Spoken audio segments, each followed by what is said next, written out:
If I can install a bit of a strap or something, that's a reasonable place to put this propane canister in this sail locker, and it doesn't pinch off the pro water washdown hose or the air vent hose or the propane hose. And because propane sinks, if it does happen to leak, there is a drain in the bottom of this locker that goes to underneath the boat. So I think that's about as safe as it can be. I believe I can feed it through here and have it pop out through the countertop. And then I can mount the heater here, and it would be not underneath, but reasonably close to the vent. Even though it's a ventless heater, which means that it's super efficient, I still want it to vent out the top. I changed my mind.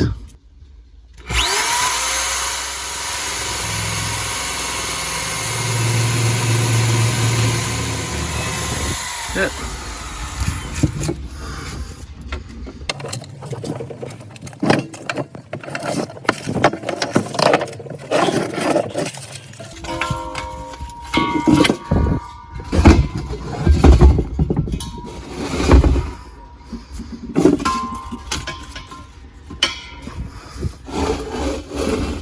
Kind of mount it here. I really didn't want to drill another hole in this wall, but I'll just end up sealing this up, tightening this up.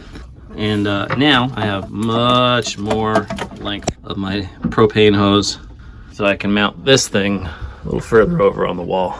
Okay, I took the dirty mirror, rotate it 90 degrees, move it over. I need to find a good way to seal this hole, but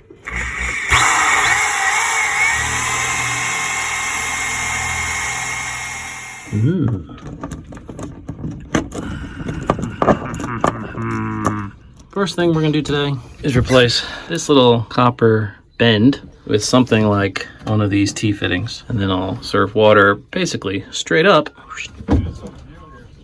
and come out this way to go to the water heater. Gonna drill a 3/4 inch hole for the water line.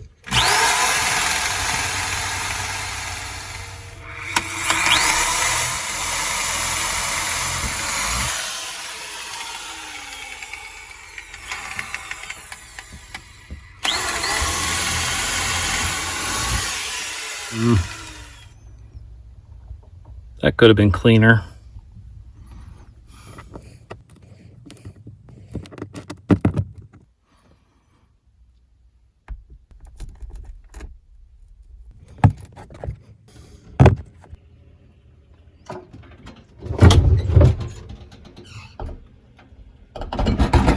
What a mess.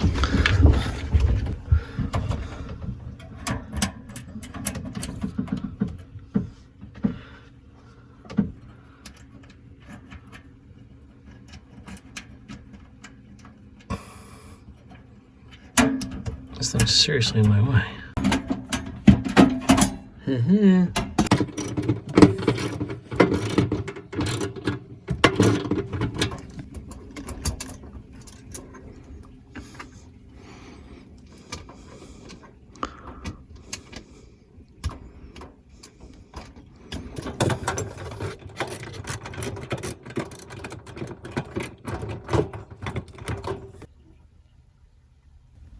For water supply, I used some excess hose from down below, and I put this, it's kind of like a shark bite sort of fitting on here, and it's a quick disconnect that mounts up to this piece here. So that should be that. Not leaking, finally. Any of the water connections, be it on the supply side or the hose, they have these little rubber gaskets, so I don't need to do any sort of thread sealant or anything for those because they're compression fittings.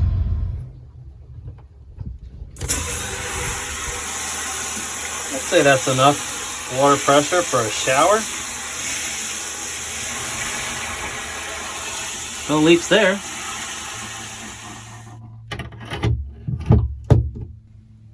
Cool. Also a good idea to use 2 wrenches. I'll just tighten this with a wrench and hold back on the other fitting above it.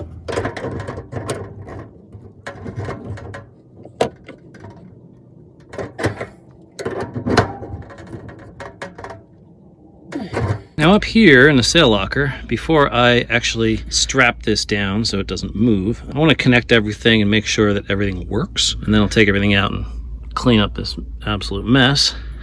And I'll strap this down. But I wanted to put a gauge on here. I found this one for a barbecue grill, but you know, it'll at least give me some idea of how much gas is in the system when it's turned on. And notice that these have little rubber fittings, right? So these are compression fittings. You don't need to put tape on them. And there's a little rubber seal in here as well.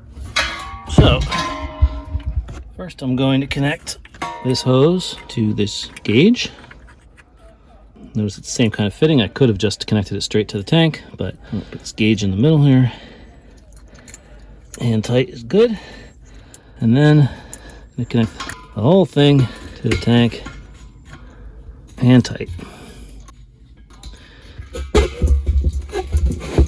So, in theory, if I turn this on, there shouldn't be any leaks. And I can test that in a minute. First, let's just see what we get. All right. Plenty of gas. I don't hear or smell any leaks, but we can use some soapy water to test all the connections for leaks. Soapy water.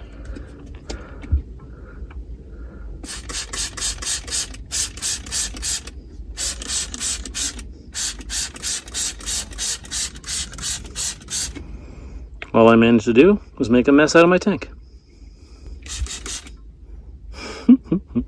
All good here.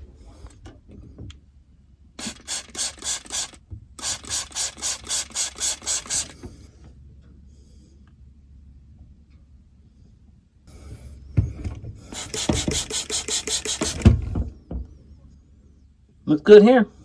The igniter is battery powered. There's a switch here. On.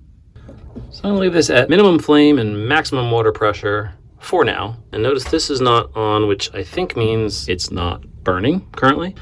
And it's supposed to be when it senses a demand for water by turning this on. The water will flow and it will open up the solenoid, ignite, and presumably heat the water. So let's see. Now the light's on. You can hear the igniter ticky, ticky, ticky. I heard a flame. If you look up in there, you can even see a flame. Water's hot as hell. Oh my God, it works. Woo! Now, if I turn this off, it's off. How cool is that? There we go. Sump pump. Self-contained box. Very cool. Okay, so I have this goofy little bilge pump that was just sitting down in here, not connected to this hose. Look at that. It's all closed up. Explain that to me. I have no idea. But anyway, I stole the power. It's kind of tapped in over here at the moment. And I'm going to use this for this shower sump. Now what I need to do is hook this up so that this output port is pumping through that hose, or perhaps a different one if I end up having to replace it, which then goes up and goes up behind here, behind this carpet, and goes out the side of the boat. And then also I need to plumb up one of these 3 input ports to somewhere up there, that output nipple of the shower base. That's the drain. Really small. Betting I can fit a bigger drain on there. All right, I think I could try to find something bigger, a slightly bigger nipple, because that way I can use one hose. And these will match up. That's slightly different. Okay, I'm going to replace this kind of fitting that goes up into the bottom of the drain pan. And of course, I couldn't find what I needed exactly. So this is a 5/8 nipple. I need 3/4 nipple for the hose. So I have this, which has a male end on it. So I'm going to basically also attach this adapter here, and I'll end up recreating basically this configuration with a 3/4 inch nipple. Here comes the train. Always trains.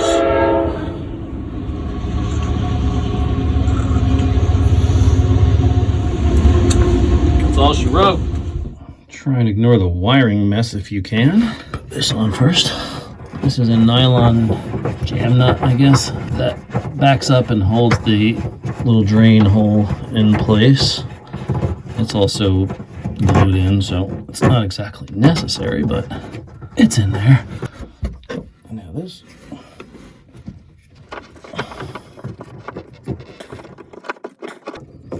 Down my way.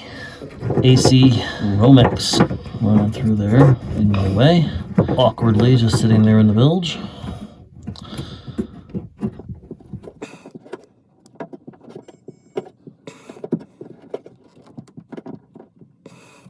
Look at that. Pointing in the right direction. Cool. Tightened it. I went one full revolution. And it's still pointing in the right direction.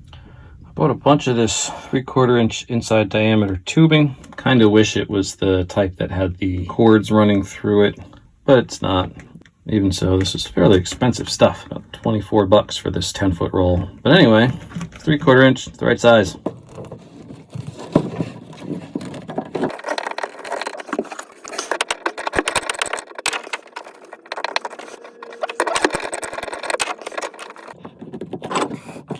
Snugged all the way up. Come on.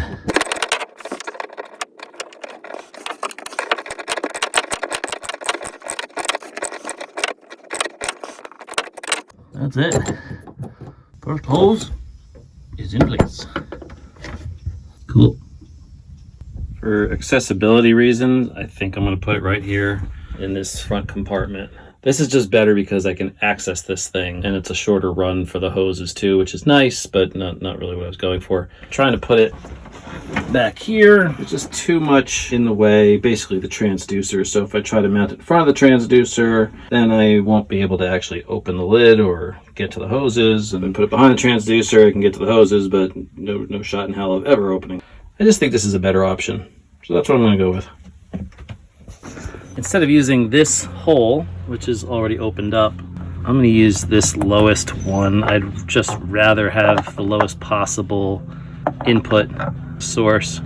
So I need to cut this off. This is not a cap. This is actually cast into this plastic. So I need to cut off this little section, and I can screw this on as the input, and I'll need to cap this one off.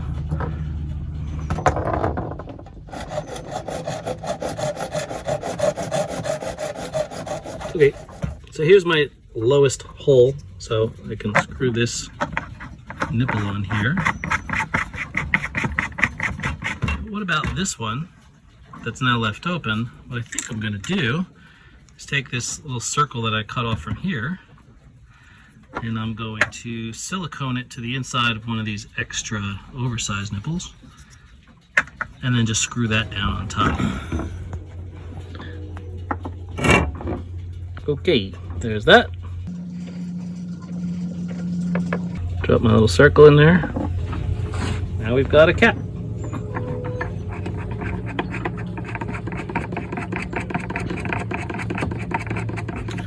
Okay, now my input is the lowest port. I can go ahead and connect up that hose.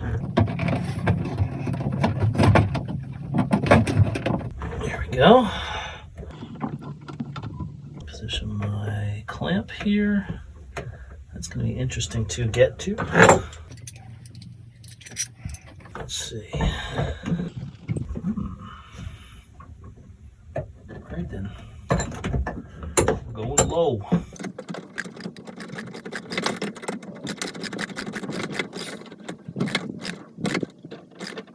There we go. Cool. And I'm not going to position this box just yet. I'm going to wait until I hook up the discharge before I lock the box down.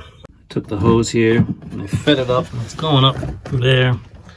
find this awkward piece of carpet, blah, blah, blah. There's a bunch of stupid wires here. But anyway, there's a through-hole discharge here that is 5/8 maybe. In any case, it's the wrong side. It's not 3/4 inches.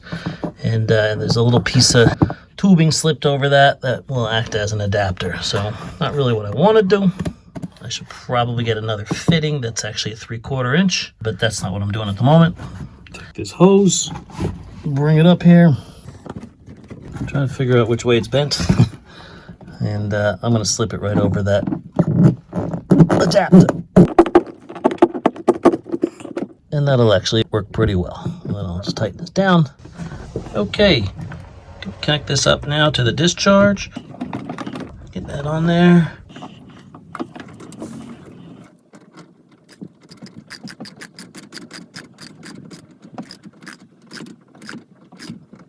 There we go. Input, output. Now I just need to figure out exactly where I'm going to mount it. Probably right around there. Put a couple screws in over here. Right there. These wires obviously have to be connected to power. Okay, I've marked 2 locations where I want to put screws. I'm just going to move this out of the way a little bit.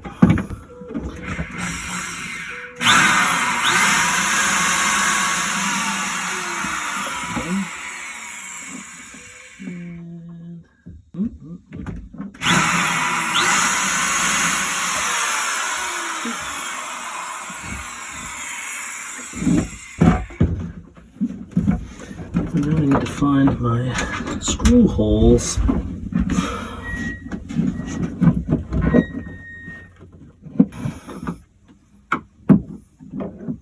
Of course I can't reach. That would just be too easy. That would be easy.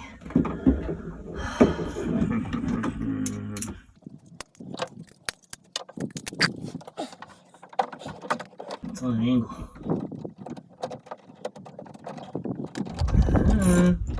But it's working.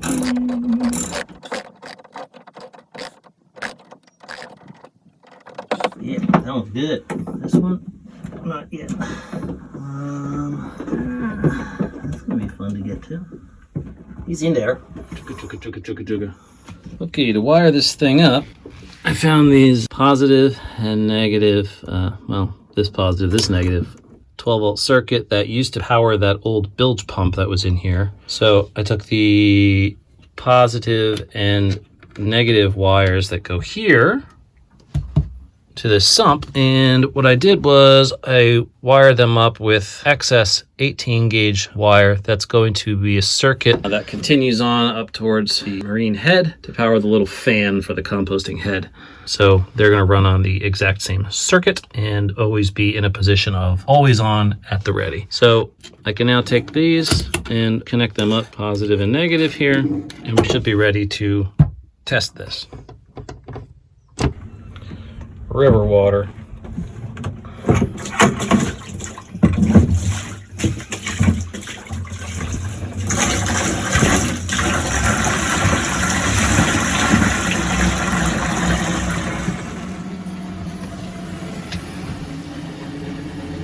There we go.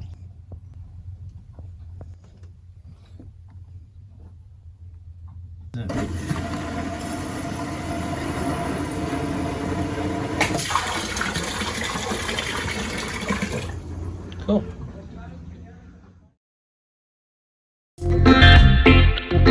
This was a bad idea. I'm pretty sure I've already said that.